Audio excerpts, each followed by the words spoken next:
Hey guys, what's going on? Wanted to film today's vlog about lifting with a dodgy back or a history of lower back pain, or more to the point, building muscle with a history of lower back pain. So for those of you that don't know, in 2017 I injured my lower back, but most of us at some point have tweaked our lower back.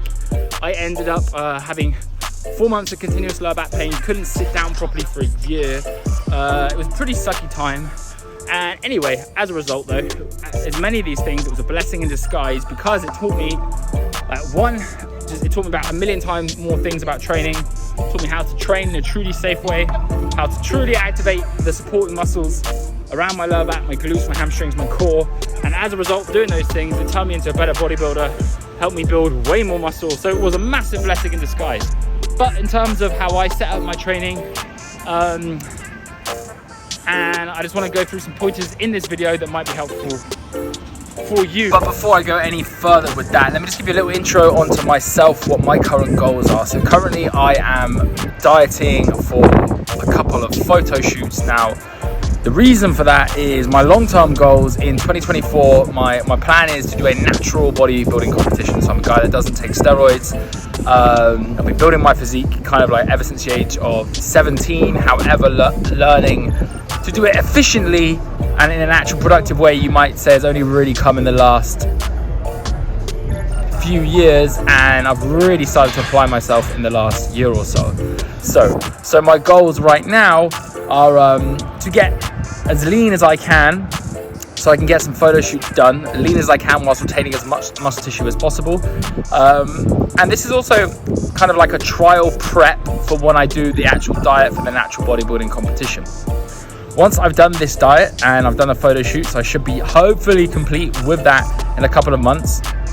I plan to transition into an off season, or I should say improvement season, where I gradually look to accrue, build some lean muscle tissue and continue to make gains and set myself up basically for another diet in 2024 where I can tear it up and do my absolute best.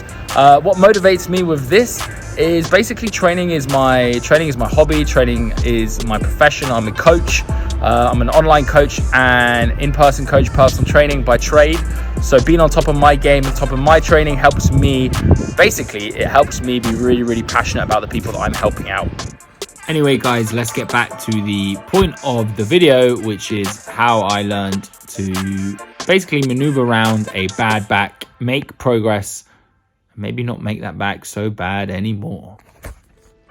So guys, when I was younger, I was strongly of the belief that in order to be lifting properly, that I had to be lifting barbells off the floor in a conventional deadlift kind of style in order to be doing it properly. And if I wasn't doing that, I wouldn't be building muscle. Now, if you look at my frame, my quads or my femurs are pretty long, and relative to that, my arms are fairly short. So this is very, very difficult for me to get into a conventional deadlift position comfortably. But yet, I never questioned whether or not I should be doing it for years, even though it felt uncomfortable and I tweaked my back several times. I just continued doing it, and you know what happened? My back got worse and worse and worse. And then eventually I didn't end up doing any type of deadlift for a very long time. Eventually I stumbled upon the trap bar deadlift, which works very, very well for me. It's a deadlift setup position I can comfortably get into, and it allows me still to work my glutes, my quads, I still feel my back working, but in a safe way. And the movement just fits me a whole lot better.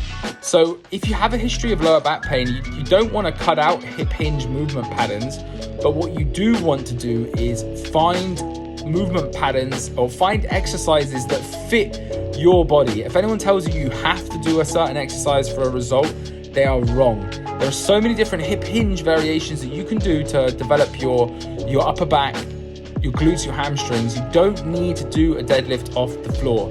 And if you do a deadlift, you might be able to do something like a trap bar deadlift, but you can also start with something like a Romanian deadlift, even if that's with dumbbells, that will give you very similar, if not the same, training impact and a superior training impact, because you're not going to be putting that stress through your lower back.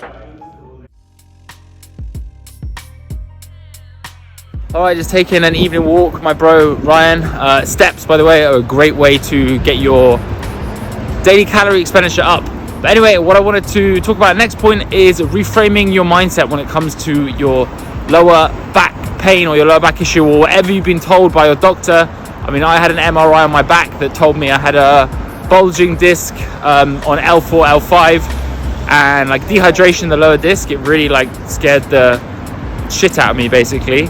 But basically, I did further reading, further inquiry, and what in the end completely changed my attitude to the lower back pain and made it really a thing of the past was recreating a new vision for myself. So I decided, rather than focusing on the fact that I had a lower back issue, I decided that I was going to become the strongest that I'd ever been. So I created a new vision for myself in my mind that I was going to become the strongest that I'd ever been. And as a result of that, basically, whenever I would think, oh no, I've got lower back pain, instead of that, I would replace that thought with, no, you're going to become the strongest you've ever been. And I strongly believe I basically rewired my mindset and my attitude towards pain in general. For further reading on this, by the way, there's a very, very good book called Healing Back Pain by John Sarno that I would definitely recommend you read. And it's all about rewiring your brain and your attitude towards pain. Oh, hopefully you could hear that last bit. Okay guys, so in the book I just mentioned, Healing Back Pain by John Sarno, he talks about something called TMS, which is abbreviated Tension Myositis Syndrome. And in that syndrome, he theorizes that basically if you have repressed emotions or repressed trauma, your body's way of finding a way to redirect that emotional pain so you don't experience it in your conscious mind is to basically put it into your body, and it does that by restricting blood flow. Anyway, it goes more into that in the book. And restricting blood flow, which can create lower back pain or in some cases neck pain. Now, one way that you can counter this if you are experiencing lower back pain is to go into the gym and make the surrounding muscles of your body as strong as possible. So you just saw me doing a hamstring curl, and now I'm going to hit up some glute bridges by keeping my hamstrings super strong, my glutes super strong. I mean, I think here I'm about to lift 200 kilos or 220. You can basically create the mental message that you are getting stronger. So psychologically, you know you're getting stronger, and physically as well, you're going to start to build up muscle tissue in and around, to an extent, your lower back. There's another book I've read, and it was by a physiotherapist who dealt with people with lower back pain. He MRI'd lots of people's lower backs, and he found that people that had lower incidences of lower back pain or reoccurrences of lower back pain had more muscle tissue in and around their lower back and around their spine. So by going to the gym, training the muscles around your lower back, and if you can, training your lower back as well in a way that doesn't cause negative pain, you're going to help to reduce the incidence of lower back pain and become strong. So guys, undoubtedly what changed a lot for me was in 2017 when I injured my back. I decided finally that it was time to get professional help. Now here's the funny thing, I am a coach, I'm an online coach. I've been helping people for well over a decade, but it was a realization that I needed some accountability in certain areas of my life that were going to support not just my lower back recovery, but me actually becoming the best version of myself as a human being, building my best possible physique. So that was the moment when I decided to reach out for a coach, and I've worked with the same guy since then. I said 2017, I actually meant 2018. And that's Jeff Alberts from 3D Muscle Journey. Definitely recommend checking out that channel as well. I will include a link in the description. But yeah, basically the decision to hire a coach changed everything for me, because it gave me knowledge, it gave me accountability, and funny enough, it made my goals when it came to building muscle, having a good physique, having a healthy lower back recovery, it made my goals more important than just me. There was someone else in on the journey. So guys, if you watch this video and you feel inspired, of course, feel free to shoot me an email at timrobinsoncoaching@gmail.com, or you can follow me on Instagram at timrobinsoncoaching, but of course, I'm 2 videos deep in my YouTube journey, so, you know, follow my channel, subscribe, leave a comment, like the video. It helps the channel grow. I really appreciate it.